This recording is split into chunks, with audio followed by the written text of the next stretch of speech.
Let me tell you a story. I was coaching my Jiu-Jitsu class and I had a young guy that came in. Now, his main interest was that he wanted to be an MMA fighter, and that's great. I get a lot of guys that are coming in. In fact, I've trained a lot of guys for MMA matches. So I do know something about the sport, the industry, and how it works from the inside. So the story is, we were rolling. When he was rolling, I gave him a specific instruction. I said to him that if you catch a submission, use a 5-second rule. So he looked at me quite blank, as if to say, why 5 seconds? So I explained to him, I said, well, if you use 5 seconds, you give your opponent a chance to tap, and more importantly, you give them an opportunity to escape. So then he looked up at me and he said to me, why do I want them to escape? Now, he completely missed the point. The safety of his training partner was the most important thing. Without a training partner, you can't train. The second thing is that you do want them to try to escape, because what that does is it improves your ability. It improves your ability to fight. Because if you practice allowing people to escape and then recountering their escape, then you're further enhancing your ability to keep pressure on someone, and eventually you'll have the answers for the answers. In fact, you'll be far better off for it.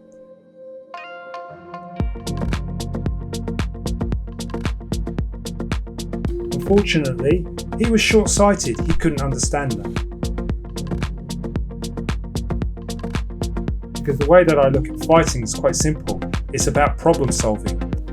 So for me, the most important thing when I'm training my guys is to give them problems, help them problem solve, but most importantly, work above their level. My job as their teacher, as their coach, is to give them problems and allow them to solve it. Give them a safe platform in which they can solve those problems.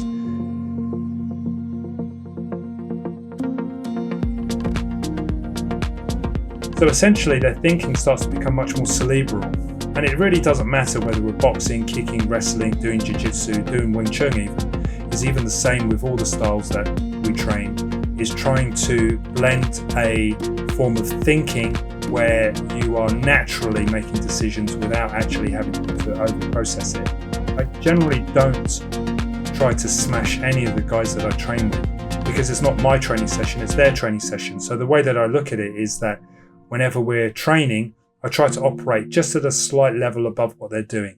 So I don't go at my speed, I don't go at my level of technique. What I do is I just try to literally keep it above what they do. From a teaching point of view, from a coaching point of view, that's really important. Because what it does is it allows me to develop their skills, not in a competitive way, but in a way that pushes them.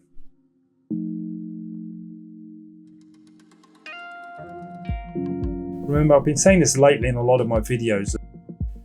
A good coach, a good teacher is not going to go out there and smash his student. What he's going to do is lead by example. So he's just going to push his student just enough, just so there's a little bit of pressure, but keep it quite safe for him. So the student's going to get the best out of his workout, but most importantly, the best out of his technique.